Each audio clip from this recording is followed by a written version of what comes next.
Why do you think the Fulbright Commission is important? Is it because it provides generous grants to allow travel to the United States to do research? Or is it because it looks good on your CV to have a Fulbright fellowship?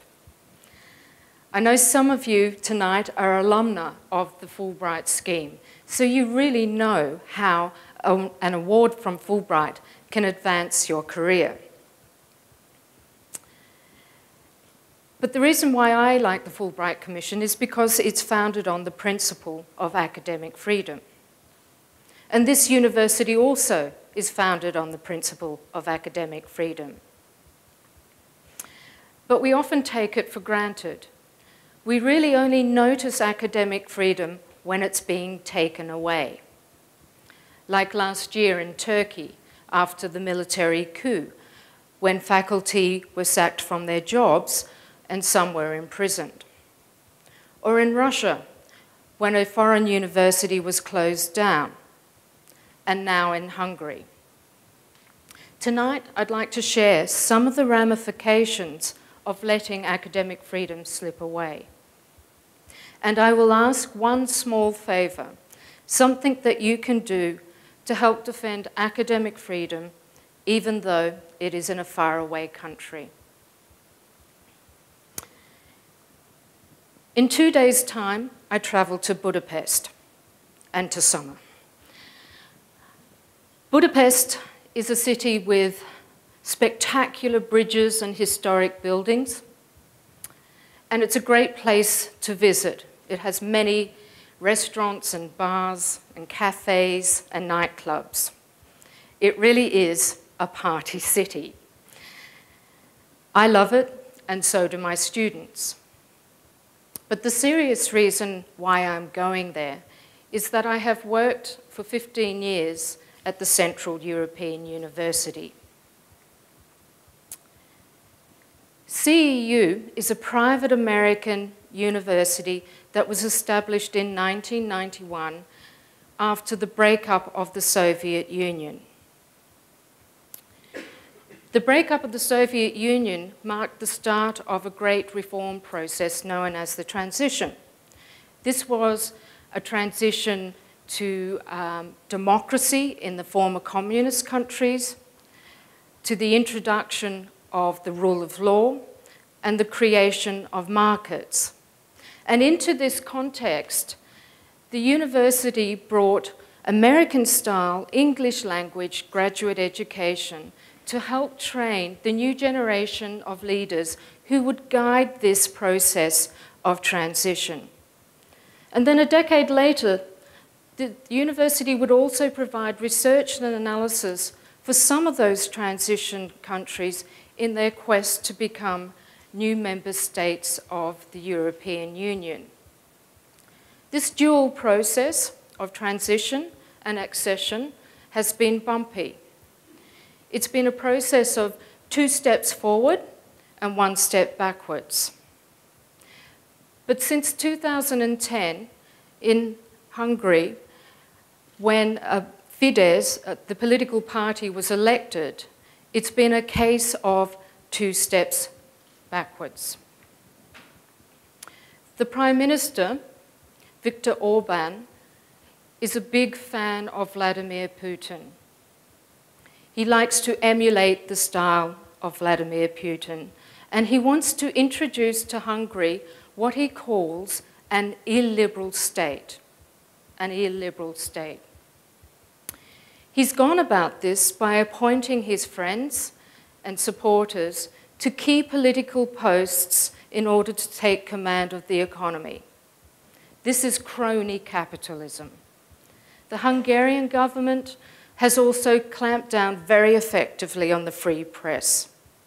And in the past few years, the government has also been harassing foreign-funded non-governmental organisations.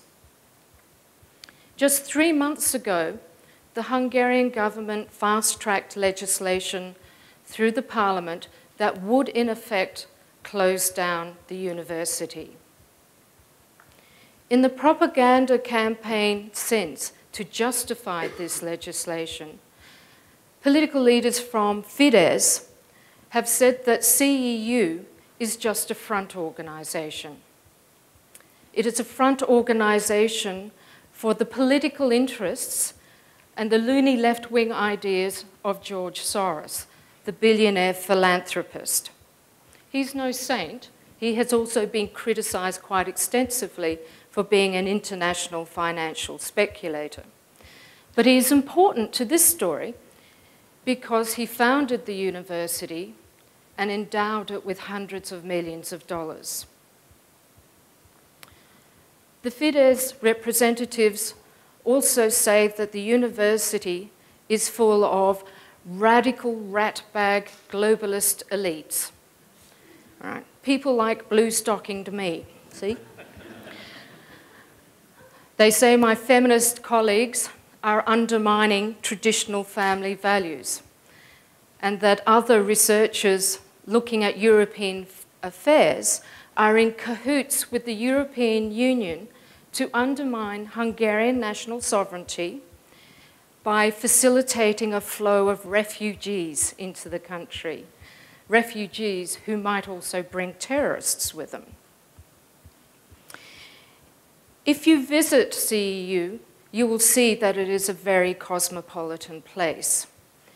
It has students from over 90 countries, including Australian students. So in many senses, it's like Fulbright, a gigantic exchange program.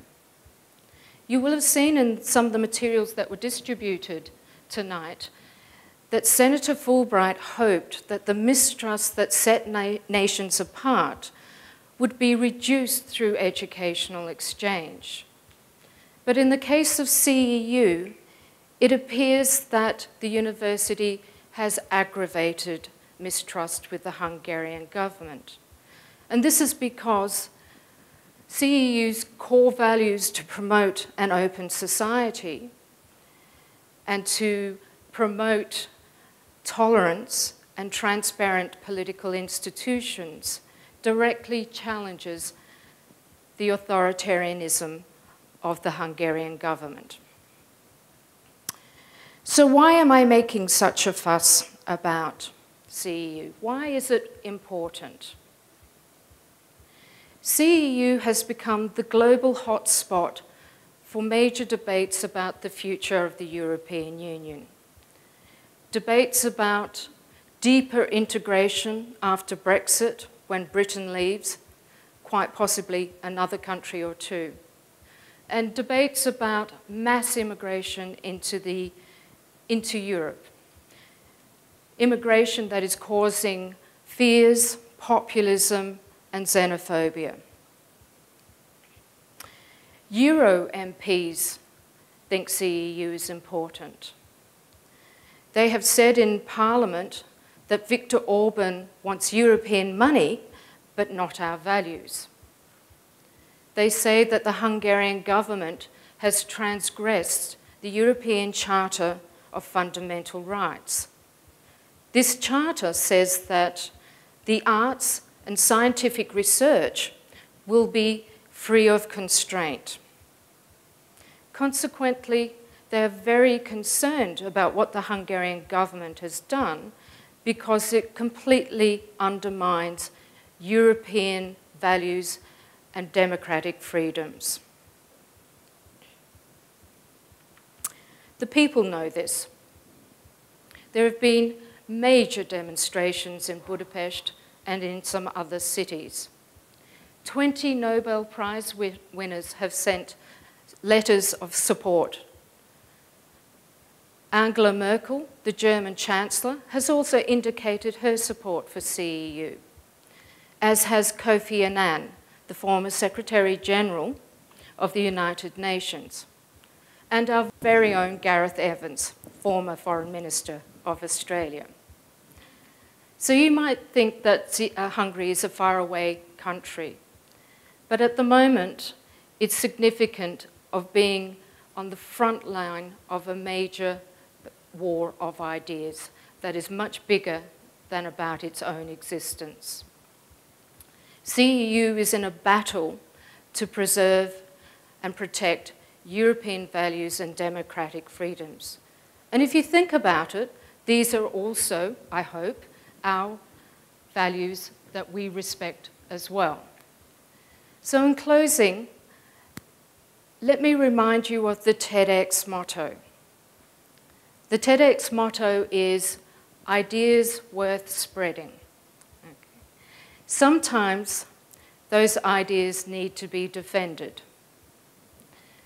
So I would ask, if you have 5 minutes to spare on the weekend, please go online, look up CEU, find the campaign, sign up, and stand with the institutions that live by and thrive on academic freedom.